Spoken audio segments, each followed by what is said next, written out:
Permettez-moi d'accueillir un grand spécialiste de l'armement, Marc Chassilian. Bonsoir, vous êtes ingénieur, éminent expert en système d'armes. Merci beaucoup d'être avec nous ce soir dans 24 heures. Comment expliquer un tel retard de la part des Américains dans la course au drone ?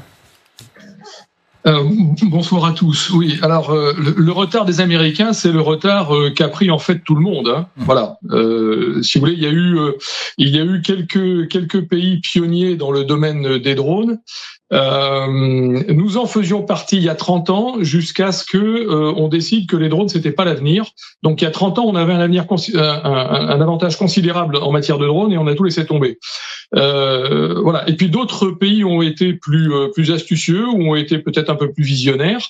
Je veux citer parmi ces pays la Turquie. La Turquie est aujourd'hui sans doute un des pays les plus avancés en matière de drones. Avec sans doute Israël, hein, clairement. Et évidemment, l'Ukraine vient jouer dans ce club aujourd'hui extrêmement restreint. Donc, les États-Unis n'avaient pas cette sensibilité, si j'ose dire, aux drones. Alors, ça ne veut pas dire que les Américains n'ont pas utilisé de drones. Et c'est un petit peu le paradoxe de la situation actuelle. Ils ont même été pionniers, un peu comme nous, mais eux ont même utilisé des drones pendant la bataille d'Okinawa en 1945. Voilà. Alors il faut prendre les livres d'histoire hein, pour retrouver tout ça. Et puis il y a eu un espèce de relâchement après la guerre du Vietnam où ils ont utilisé aussi des drones Ryan pour faire de la reconnaissance au-dessus de la jungle vietnamienne. Et puis ensuite plus rien, un espèce de grand vide.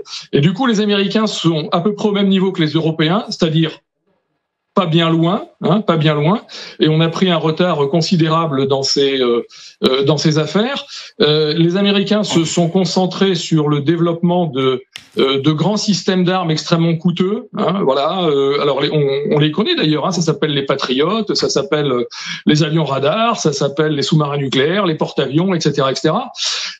Mais ils n'ont pas bien vu venir la révolution extrêmement rapide des drones sur le champ de bataille, à la fois terrestre et maritime. Drones aériens, ils étaient assez familiarisés parce qu'ils ont été même en avance sur les drones aériens, les grands drones aériens. Mais les petits drones qui sont en fait ce qu'on pourrait appeler des drones munitions, c'est-à-dire des drones grenades, hein, c'est-à-dire aujourd'hui un petit drone fabriqué en Ukraine avec comment dirais-je, des imprimantes 3D, du scotch, une grenade et un petit moteur. C'est un drone munition, c'est-à-dire que ça doit être produit comme les munitions à des millions d'exemplaires.